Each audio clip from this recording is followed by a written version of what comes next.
Our next speaker is Salma, an advocate for mental health, passionate about creating a safe environment for Salma students as she herself struggles with mental illnesses.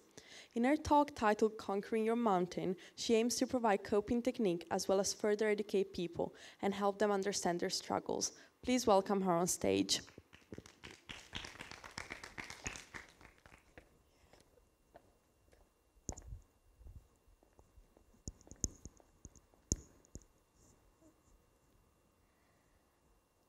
Earlier this morning, I had actually planned to talk about how I conquered my mountain and how I pulled myself up when I had no strength left. How I continued to choose to get back up and climb after falling down over and over and over again. Truth is, this morning, I did not feel like I had conquered my mountain. I didn't want to get out of bed. I didn't want to be standing here sharing my story. I was just exhausted. I thought that conquering your mountain, reaching the top, reaching X, meant that you had your life together. You were happy. No more setbacks, no more failures. And that is the complete opposite of what it means to conquer your mountain. It does not mean you do not fall. It does not mean you do not fail. It actually means that you do. You just have the tools to be able to pick yourself up and climb back up. You have the ability to keep going. That is what conquering your mountain means. But how do you keep going? When you're constantly falling, how do you keep that motivation to want to keep going? The first thing you need to realize is you are not climbing anybody else's mountain but your own. You will never see two completely identical mountains with the same paths, the same routes, the same level of difficulty. Never happens. So these comparisons that we make on a daily basis are so irrelevant because you are not walking someone else's path. You're walking yours.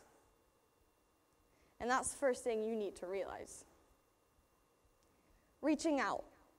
Not going to sugarcoat it. It's tough.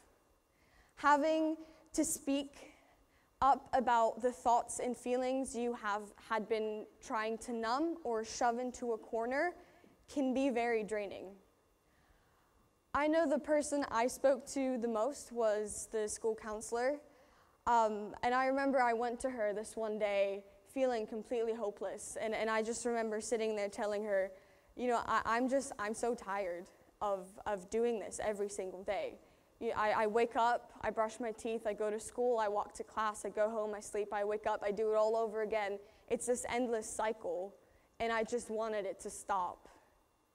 And she looked at me and she said, well, it's because you're not living. You're existing. I had made a shelter in my storm.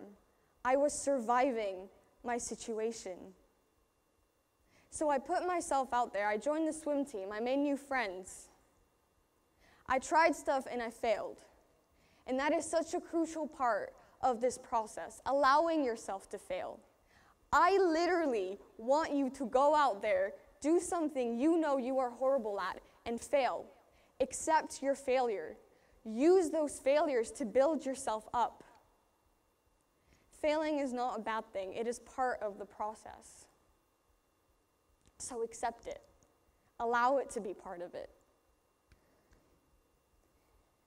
And when we do all of these things, we sometimes get caught up.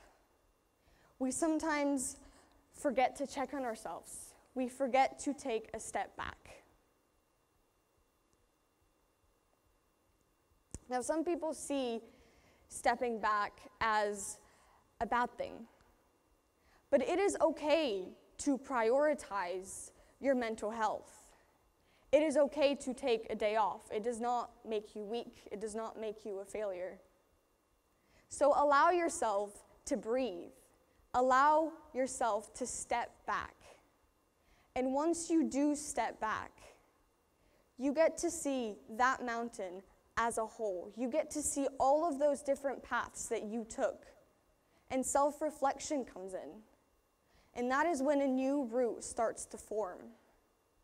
And that's how you build yourself up. Conquering your mountain does not mean you do not fail. And I have realized that today.